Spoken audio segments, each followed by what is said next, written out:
Professor साहब, बार बार प्रतिदिन पिछले कुछ दिनों से फिर से कैराना और एक शब्द मुजफ्फरपुर के दंगे भूलिए नहीं, बिल्कुल मत भूलिए, सुबह से लेकर रात तक याद दिलाया जा रहा है। दंगाई माफिया और माफिया राज को याद दिलाया जा रहा है। क्या भारतीय जनता पार्टी एक पैनिक मोड में चली गई है? आपकी टिप्पणी। देखिए, पिछले अगर 5 साल और केंद्र के मिलाकर के 7 साल देखें तो भारतीय जनता पार्टी को उत्तर प्रदेश में इस चुनाव में दर्शाने के लिए कुछ खास है नहीं, एक पूर्वांचल एक्सप्रेस वे के अलावा। तो जाहिर है कि वो फिर से सांप्रदायिक ध्रुवीकरण करके इस चुनाव को जीतना चाहते हैं। लेकिन मुश्किल ये है कि किसान आंदोलन के बाद पश्चिमी उत्तर प्रदेश में जो 2013 के मुजफ्फरनगर दंगों के बाद ध्रुवीकरण हुआ था, वो ध्रुवीकरण खत्म होते हुए दिखाई दे रहा है।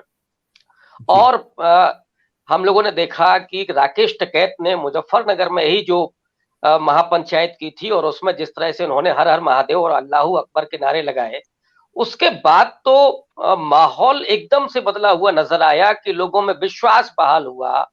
बहुत सारे ऐसे गांव थे कि जहां से मुस्लिम पलायन कर गए थे, या कुछ ऐसे गांव भी थे जहां से जाट पलायन कर गए थे, वो फिर से उन गांवों में वापस पहुंचे हैं। तो ये जो सौहार्द और विश्वास का माहौल फिर से बहाल हुआ है, और इस कारण भारतीय जनता पार्टी के लिए बहुत मुश्किलें हो रही हैं।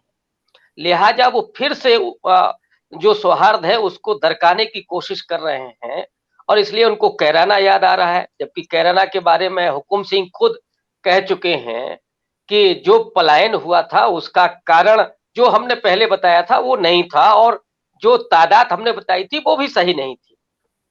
लेकिन वो अमित शाह वहां पहुंचते हैं, योगी आदित्यनाथ वहां पहुंचते हैं, मुजफ्फरनगर दंगों की याद दिलाई जाती है, ये बोला जाता है कि ये दंगाई हैं, तमंचावादी हैं और न जाने क्या क्या, की ये जो टोपी का रंग है वो खूनी है, वगैरह वगैरह।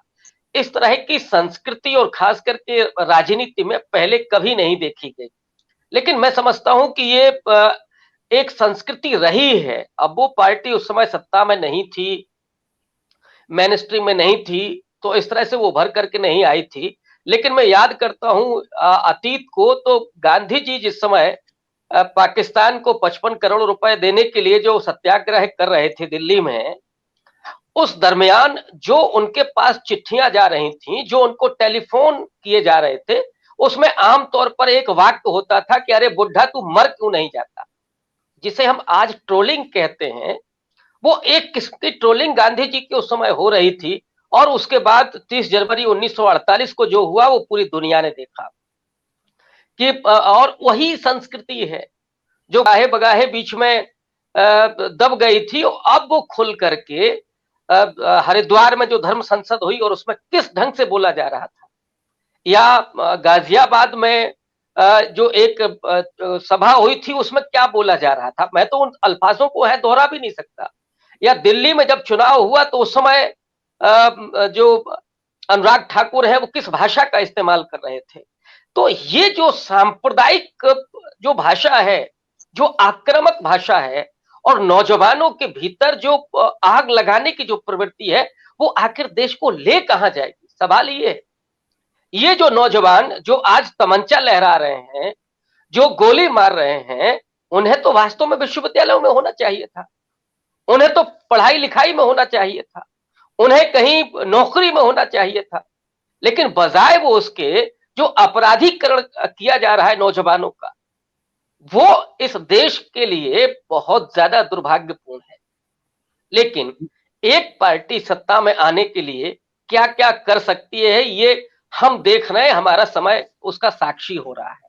लेकिन जो आपने अजय शुक्ला जी से एक बात कही थी, मैं उसको थोड़ा सा यहाँ पे रखना चाहता हूँ, आगे बढ़ाना चाहता हूँ जी। राजनीति में ये जो कटुता आई है और ये जो भाषा हुई है, उस भाषा के बीच में 2 दिन पहले की एक घटना जो बड़ी आह्लादित करती है, मन को बड़ा प्रसन्न करती है, वो है कि एक ही स्थान पर जयंत चौधरी और अखिलेश यादव के सामने प्रियंका गांधी की गाड़ी गुजरती है जी। प्रियंका गांधी ने जिस तरह से हाथ हिला करके मुस्कुरा करके अभिवादन किया अपने प्रतिद्वंदी दल के राष्ट्रीय अध्यक्ष का, उसी के प्रति उत्तर में अखिलेश यादव ने भी उनका अभिवादन किया और वो फिर रथ के ऊपर छत पर आते हैं। जयंत चौधरी वो अभिवादन करते हैं, ट्वीट करते हैं, शुभकामनाएं दी। अखिलेश यादव ने, प्रियंका गांधी ने जवाब में राम राम जी लिखा। और उसके बाद जो वहां माहौल था कार्यकर्ताओं के बीच में, एक परस्पर सौहार्द का, एक प्रतिस्पर्धा जो होती है ना, जिसको हम स्वस्थ प्रतिस्पर्धा कहते हैं, वो होनी चाहिए। और मुद्दे जो आपके होने चाहिए, मैं प्रियंका गांधी की प्रशंसा करूंगा कि भले ही चुनाव में उनको उतनी सफलता न मिले, लेकिन जिस तरह से उन्होंने एजेंडे को सेट किया है, उन्होंने जो महत्वपूर्ण बिंदु रखे इस चुनाव में, चाहे महिलाओं के सीट देने के 40% मामला हो, या जो योगी आदित्यनाथ की जो भाषा थी जिसमें उन्होंने कहा था कि गर्मी ठंडी कर देंगे, प्रियंका गांधी का ट्वीट था कि साहब हम तो नौकरी देंगे। ये जो एजेंडा प्रियंका गांधी सेट कर रही है, जो अच्छी बातें कर रही हैं, वो मुझे लगता है कि आज की राजनीति का एक नए उगते हुए सूरज को दर्शा रही है। बिल्कुल ये आपने चीजें आने वाले दौर में एक बड़ा प्रतिमान स्थापित करेंगी। और अगर इस किस्म की राजनीति होगी तो समाज भी हमारा बेहतर होगा, क्योंकि राजनीति सबसे ज्यादा समाज को प्रभावित करती है। और जिस तरह की राजनीति इस समय हो रही है, उसकी वजह से ही ये समाज इतना दूषित हो रहा है।